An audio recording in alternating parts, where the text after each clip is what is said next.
इस प्रकरण की तहकीकात करने के बाद हमारा एक मत बना है और इसके लिए पूरे प्रकरण का जांच करते समय इस पूरे प्रकरण की जांच होने की आवश्यकता है।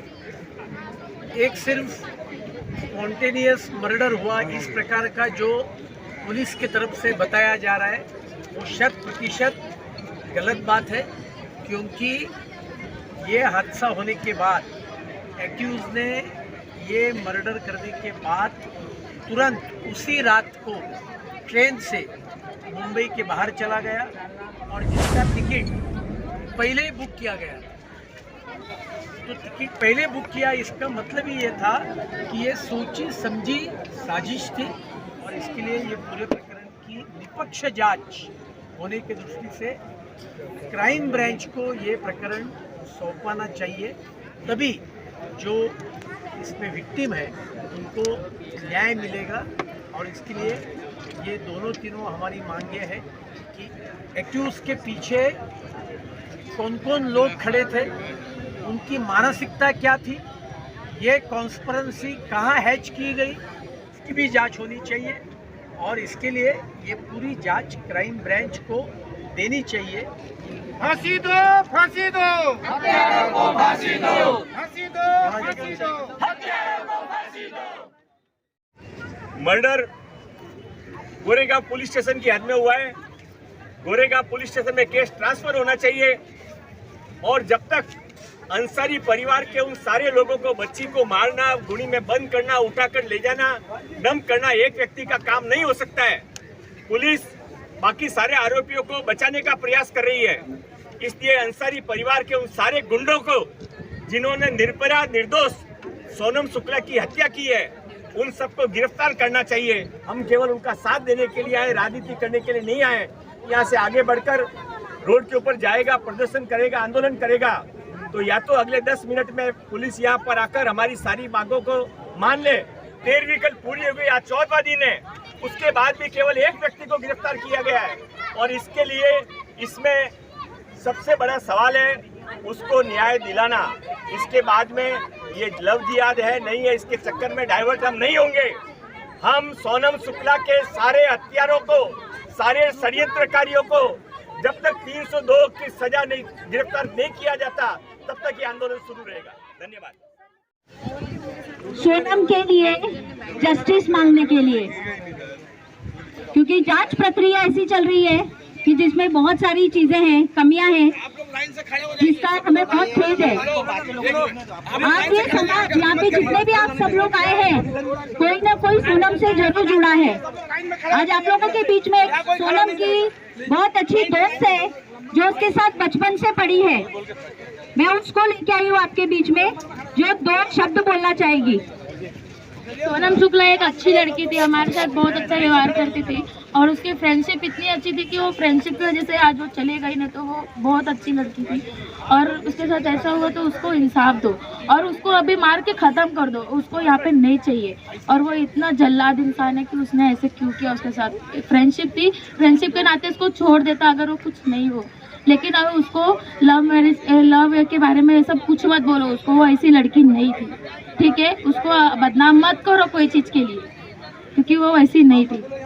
धन्यवाद। हत्या को लव जिहाद का नाम न दें, क्योंकि किसी भी मीडिया पर्सन से अनुरोध है कि इस चीज में लव जिहाद का एंगल ना देखे, क्योंकि लव जिहाद का मतलब होता है कि लड़की किसी मुस्लिम लड़के से प्रेम में थी, लेकिन ये बच्ची किसी भी तरह के कनेक्शन में नहीं थी। और उसको कृपया करके बदनाम न करें। आप सभी लोगों से अनुरोध है, कोई भी इस मामले में लव जिहाद का नाम ना ले।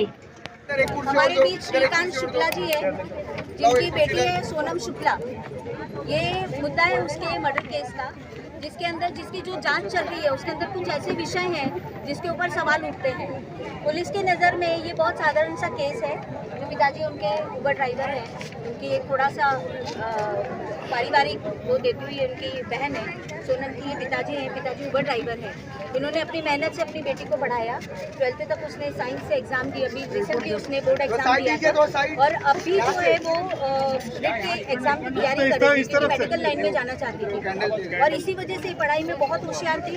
पढ़ लिख के बहुत अच्छा सुनहरे भविष्य के बारे में सोचती थी। रात भर ये लड़की टॉर्च की लाइट में अपनी पढ़ाई करती थी, क्योंकि घर बहुत छोटा है। शायद आप में से कई मीडिया पर्सन होंगे जो घर पे गए होंगे, बहुत छोटा घर है, इतने सारे लोग उसमें समा भी नहीं सकते। ये परिवार के अंदर इस बच्ची ने टॉर्च की लाइट में अपनी पढ़ाई कर रही थी मेडिकल की। माताजी बोलती है इतनी मोटी मोटी बुक पढ़ा करती थी और हमने ऐसी बच्ची को खो दिया जो आने वाले समय में डॉक्टर बनती और शायद हमारे इस देश के अंदर बहुत अहम रोल निभाती।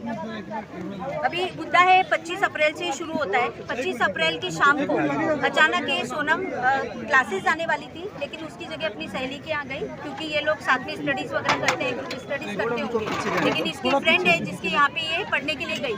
वहाँ से आते वक्त ये करीब 25 अप्रैल की शाम को अपनी सहेली के घर से आते वक्त लगभग 8:30 बजे तक के घर में आ जाती है, लेकिन 9:20 हो चुके थे। तो पिताजी के घर पे आने पे बड़ी बेटी ने बोला कि अभी तक वो आई नहीं है। तो इसके बाद इन्होंने फ़ोन लगाना शुरू किया और आखिरी फ़ोन जो था वो 9:20 पर उससे आखिरी बार बात हुई है और उसने ये कहा है कि मैं अभी घर के पास में हूँ, बस 10 मिनट में मैं घर पे पहुँच रही हूँ। 10-10:15 बजे तक उसको रिंग करते हैं, लेकिन वो उस वक्त शायद पता नहीं कहाँ बिजी थी, क्या हुआ कि वो फ़ोन नहीं उठा रही थी और अचानक उसका फ़ोन 10:20 पे उसका फ़ोन बंद हो जाता है और उसके बाद 11:41 पे एक बार कुछ देर के लिए ये फ़ोन चालू होता है और उसके बाद वापस ऑफ हो जाता है। ऐसा समझ में आता है कि शायद वो फ़ोन में व्हाट्सएप वगैरह डिलीट करना होगा या इस तरह का कुछ करना होगा, इसलिए वो फ़ोन को चालू किया गया होगा और फिर बंद कर दिया। अभी इसके अंदर कई सारे ऐसे पॉइंट उठते हैं जो बहुत विचाराधीन है, बहुत सोचने वाले, और उसके बारे में पुलिस ने अब तक नहीं सोचा है। उसमें सबसे पहला पॉइंट ये है कि विक्टिम जो है वो गोरेगांव में रहती थी, घर उसका गोरेगांव है, मर्डर उसका जो हुआ है वो गोरेगांव में हुआ है और इस युवक के घर के अंदर हुआ है। लेकिन पुलिस जो इसकी बॉडी है वो डंप की गई थी वर्सोवा के अंतर्गत, वर्सोवा क्रीक पे, और वहाँ की पुलिस ने जब इसको बरामद किया था उसके बाद यहाँ वहाँ की वर्सोवा पुलिस को इसके बारे में 0 FIR दर्ज करनी चाहिए थी, क्योंकि पूरा मामला जो है हत्या भी हुई है, रहती भी जो है गोरेगांव पुलिस स्टेशन में। उसके गुमशुदा की रिपोर्ट की जो थी वो गोरेगांव पुलिस स्टेशन में दर्ज करी गई थी, लेकिन आखिर में ये हुआ कि वहाँ की पुलिस ने वो 0 FIR दर्ज न करते हुए डायरेक्ट उन्होंने कंप्लेन लॉन्च किया और यहाँ पे केस ट्रांसफर नहीं किया, जबकि ये सबसे पहला नियम था कि उनको यहाँ पे ये केस को गोरेगांव में ट्रांसफर करना चाहिए। दूसरा मुद्दा है कि वर्सोवा पुलिस स्टेशन के जो सीनियर हैं सिराज इनामदार, जो मैं अगर थोड़ा सा, ये बहुत सोचने वाली चीज़ है कि एक धर्म का एंगल में इसमें देखूंगी, क्योंकि वो एक धर्म विशेष के हैं और ये जो युवक है अंसारी वो भी धर्म विशेष का है, और हम लोगों को ऐसा है कि कहीं ना कहीं एक सिंपैथी जैसी आ जाती है और इसके अंदर कोर्ट की भाषा में बोला जाता है कॉन्फ्लिक्ट ऑफ इंटरेस्ट, यानी आपकी जो इन्वेस्टिगेशन होती है उसको कहीं ना कहीं एक सिंपैथी के तरह से लिया जाता है, सेम कास्ट या सेम कहीं ना कहीं कुछ सिंपैथी आ जाती है, तो वो वहाँ पे कुछ मुद्दा आता है। और सबसे बड़ी आश्चर्य की बात है कि जो पुलिस ऑफिसर है जिन्होंने इसका पोस्टमार्टम किया है वो भी एक धर्म विशेष के हैं। तो मुझे ऐसी डिमांड है हमारी कि इसे किसी और ऑफिसर के हाथ में दिया जाए। पहली बात तो कि ये गोरेगांव पुलिस स्टेशन में ये केस शिफ्ट होना चाहिए। दूसरा, इस जो ऑफिसर है ये दूसरे होने चाहिए, किसी धर्म विशेष के नहीं, क्योंकि वहाँ सिंपैथी वाली मामला आता है।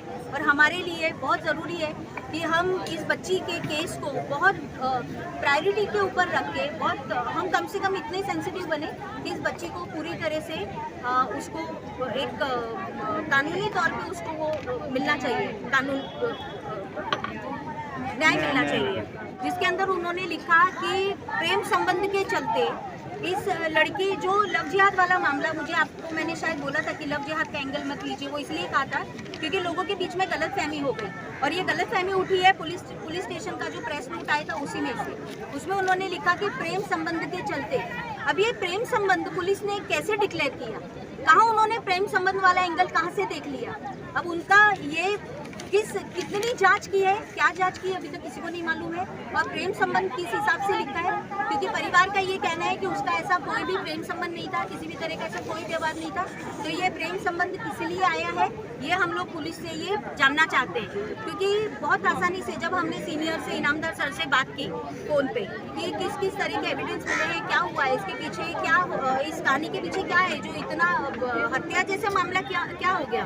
जबकि ये दोस्त ऐसे बोला जाता है कि ठीक है, एक कैजुअल फ्रेंड होते हैं हमारे आपकी तरह, आते जाते हम मिलते हैं, हाई बाई करते हैं। इसकी बेकरी थी, वो रोज दूध और पाव वगैरह लेने के लिए जाती थी, इसलिए उसके मिलना जुलना आते जाते देखते थे ये लोग। लेकिन अभी ये हो गया है कि जो इन्होंने लिखा था प्रेम संबंध, तो उसके अंदर कौन सा ऐसा उनके पास सबूत है कि दोनों तरफ से प्रेम संबंध है, एक तरफ से है, और अगर एक तरफ से था तो कितना था, उसके बारे में किसी भी तरह का कोई इन्वेस्टिगेशन नहीं था। सिर्फ उन्होंने अपनी पीठ थपथपाने के लिए लिख दिया कि प्रेम संबंध था, वो लड़का पकड़ा गया। और इन्होंने, ऑफिसर ने मुझे सीधा ये बोला कि कुछ नहीं मैडम, वो दोनों के बीच में झगड़ा हुआ, उसको गुस्सा आ गया और उसने उसका गला दबा दिया। और मैं 4 दिन से सोच रही हूँ कि उस गुस्से की लिमिट कितनी क्या होगी। सुप्रीम कोर्ट का एक वर्डिक्ट था लखीमपुरा खेरी केस में कि जो विक्टिम के परिवार है उसको सारी डिटेल्स केस के बारे में मिलनी चाहिए, कोई भी चीज़ छुपा नहीं सकती पुलिस, और उनकी बातें सुननी भी चाहिए केस से रिलेटेड, और उनको सारी चीज़ें जानकारी मिलनी भी चाहिए।